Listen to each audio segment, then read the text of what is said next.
Hey there, this is Neil Corkery, the 2024 Standard Forms Committee Chair for the San Francisco Association of Realtors. And I just want to do a follow-up video. We've received some questions through our email query line. That is forms, F-O-R-M-S, at sfrealtors.com. Again, forms at sfrealtors.com about the forms release. So this past Tuesday, just 2 days ago, we released our updated purchase agreement, and some of the questions that have come in from practitioners I think are worth addressing in this video form because I'm sure they're not alone in having these questions. So I want to take you through a hypothetical offer. I'm obviously using zip form to do this. In theory, you could use any of the other form filling platforms. This is not an endorsement of Zipform. It's just the one I'm most familiar with. And as you can see, we have an offer up on the screen. I have pre-filled some of this information to make this a little speedier, and I did fill in a purchase price of $100 because one of the fields down below will do an auto calculation for us. And so I wanted to have something filled in here so that you'll see the functionality there. Let's go ahead and scroll down to the paragraph, section 5. So a quick overview. So just as a reminder that after the NAR settlement, we now live in a world where there are really two different compensation agreements in play, and typically in a transaction there's the listing agreement. The listing agreement is the agreement between the seller and the seller's broker that covers the compensation there. And then separately, we have a buyer representation agreement, the most common of which is the BRBC from CAR, although there are others out there. And each of these agreements is your contract for compensation, right? The listing agreement specifies compensation to the listing agent, or the seller's agent, excuse me, and the buyer's representation agreement specifies the compensation between the buyer and the buyer's broker. So understanding that paradigm is important because some of the references below, if you aren't thinking of it in that way, can be a little bit confusing. Okay, so I just want to make sure, think about, okay, two different compensation agreements, one covering the buyer broker, one covering the seller's broker. So paragraph 5 and the checkbox that leads paragraph 5 deals with all of paragraph 5. So the checkbox that's at the top doesn't deal specifically with just 5A. In fact, it is, if this ends up being checked, it could be in 5A, it could be in 5B in any of the two options. If nothing's checked here, then a buyer is not requesting a credit, at least using the device that we've implemented in the purchase agreement, for any purpose. The first line is important. So if checked, seller credits to buyer, semicolon, seller elects to give the following credits to buyer at close of escrow. So the buyer is the one filling out the offer, the buyer is the one making a request of the seller, and unless the seller counters out some of these terms or renegotiates some of these terms, this is what they will agree to. I'm going to skip over 5A for a second, and I want to go directly to 5B because this is the part that I think that the main question I'm getting is dealing with. Okay, so as you'll notice, there is a paragraph in between 5A and 5B, and this comes from the NAR settlement. Notice the amount or rate of real estate commissions is not fixed by law. They are set by each broker individually and may be negotiable between the seller and their broker or the buyer and their broker, as the case may be. So I am going to use some example numbers here. This is not suggested to be what is typical or the normal, because obviously commissions are negotiable between the parties, between each party and their respective broker. So but for the sake of illustration, I want to show the functionality of how this will work. So here we might say that the buyer has a buyer representation agreement with their broker, and they have entered into an agreement for 1%, a 1% commission. Keep in mind the purchase price that I filled in was $100, so 1% of $100 is $1 filled in here. And you'll notice, what I want to point out is when I filled in a percentage, I did not check this box, and I certainly did not check this box, but both boxes are automatically checking in zip form. That may not be the case in the other two form filling vendors, but in zip form, this is the functionality that we have. You could, instead of filling in a percentage, maybe you have, and again, they unchecked when I removed the percentage. Maybe you have entered into a flat fee agreement, an agreement where you work for a specified amount of money regardless of the sales price. And so maybe that's $2, right? So I filled in $2 here, this box checked, and this box checked, right? So the boxes need to be checked, and when they are checked, it's integrating that term into the agreement. Up above, 5A deals with all of the other credits that might be asked for, except for the buyer's obligation under their buyer representation agreement. It could be for, there's a list here.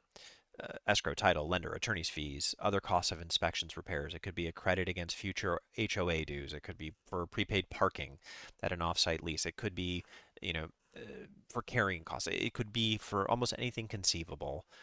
The buyer is requesting that the seller give a credit for that. But the thing it cannot be applied towards is the buyer's obligation to compensate their own broker under their buyer representation agreement.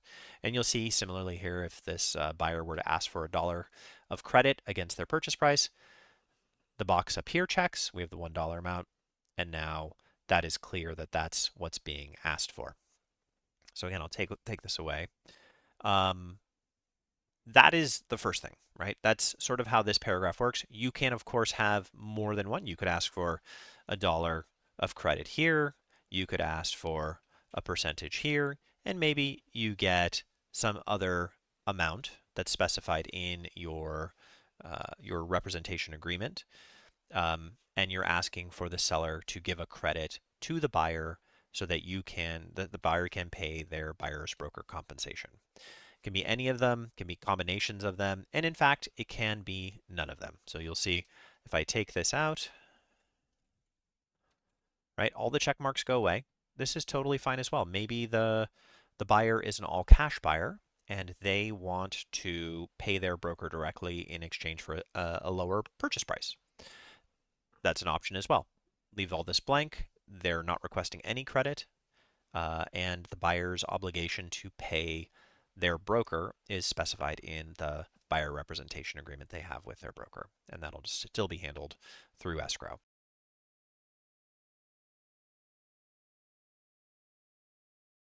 There's been a little bit of confusion. What if somebody has requested compensation down here? Is A somehow integrated? No, A is not integrated because there's no dollar amount filled in. You're not requesting a credit amount towards the buyer's cost of sale and ownership, i.e. all of these other costs. You're really only asking for this, a percentage in this example, but as I've illustrated, it could be something else. This is not a blanket incorporation or request that the seller give a credit for all of the things that are enumerated here. That was not the intent. Another question that comes up, and I want to make sure that we're very clear about, is down here, the paragraph item C. So again, we'll use the example of some percentage is being paid. The buyer is advised to confirm with buyer's lender that any credits received from any source are within lender limits prior to removing the financing contingency. Okay, so this is important if you are a buyer's agent and you are trying to protect the interest of your buyer client, that the lender the buyer is working with is aware that you're making an offer and requesting credits from the seller. If the amount of those credits exceeds the amount that's permissible by the lender, there is a chance that the buyer is going to have to come in with extra money in order to cover the difference. That's a risk that you want to be aware of. And this is actually not a new feature. This was a feature that was already in our purchase agreement in our financing provision paragraph. You'll see here, starting from where my cursor is, any credits to buyer, let me put it back where it was, any credits to buyer from any source shall be disclosed to the buyer's lender, right? So all credits have to be disclosed. And second, if the total credits exceed the lender's limit, such credits shall be reduced with no adjustment in purchase price to make up the difference. Meaning that if in our hypothetical example, the buyer had requested $50 worth of credits and the lender will only approve $35 worth of credits, the difference between 50 and 35, that is $15, goes away, and the buyer would be in a situation where they'd have to come in with the money to close. Okay, so that's an important concept. It's not new. It's not a new concept. This is something that's always been in play. But now that we're in a world where we're asking for these credits, it seems like a prudent time to bring them back up. All right. Then the third most common question deals with the idea of whether or how the seller can request evidence of the written agreement between the buyer and the buyer's broker. And that's covered here in this paragraph. Let's fill in a number. So we have these checkboxes, as you've seen, have filled. And now we're in a situation where maybe the seller wants evidence that there is a valid written agreement between the buyer and the buyer's broker. So our contract does give the seller the right to ask for the evidence of the written agreement. And this very much mirrors the language that was in the seller payment to buyer broker form, the SPBB form that CAR just retired. We took the concept that was there and integrated it into our purchase agreement. Interestingly, CAR, in their update, they retired the SPBB. They integrated directly into the contract the ability to request compensation, request that the seller pay the buyer's obligation to the buyer's broker, but they got rid of the requirement that proof be provided. So we have a philosophical difference. Our contracts do operate in slightly different ways. I'm going to be very transparent about that. But in addition to that, there's a process to be followed here. So if a buyer is requesting a credit towards buyer's obligation from the seller using the San Francisco purchase agreement, and the seller wishes to request evidence of the buyer's obligation to pay buyer's broker, they can do so in writing. And the contract specifies that within 2 days, the buyer or buyer's broker will provide that evidence to the seller.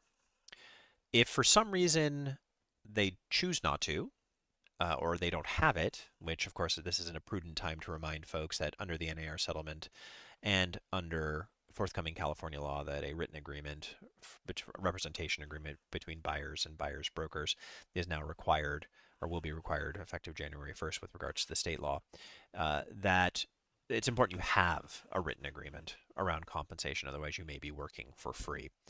The seller has requested it, and for some reason the buyer is unwilling to produce it, or it doesn't exist, we hope not, then the seller may issue a notice to perform, giving the buyer another 2 days to produce the written proof. If after those 2 days the buyer still fails to provide proof of the existence of the buyer representation agreement, it doesn't give the seller the ability to cancel the contract, but it does give them the ability to deny giving the credit. So the credit goes away. So again, this is a potential point of risk for your buyer clients. If they need that money to be able to close the transaction, they may find themselves in a hairy predicament. So if you're a buyer's agent or buyer's broker, you're working with your buyer, make sure you have that written agreement and understand that in San Francisco, with the San Francisco purchase agreement, if the seller requests written evidence of it, and they're not required to, but if they do, there is an obligation to turn over proof. The contract doesn't specify what that proof is, so it doesn't mean you have to turn over necessarily the entire agreement, but it does specify written proof. That said, that is an important difference between ours and the residential purchase agreement from CAR. I know it is always difficult to learn new processes or changes can be frustrating. Spend a little time with this. If you have questions, certainly you can email us forms@sfrealtors.com or check with your manager, risk manager. And honestly, I'm happy to be of any assistance that I can. If you have suggestions on how we can improve the form, you can also send that information to us as well. Anyways, I hope that this was illustrative. If you have any other questions, you know where to get me. Thanks so much and have a great day.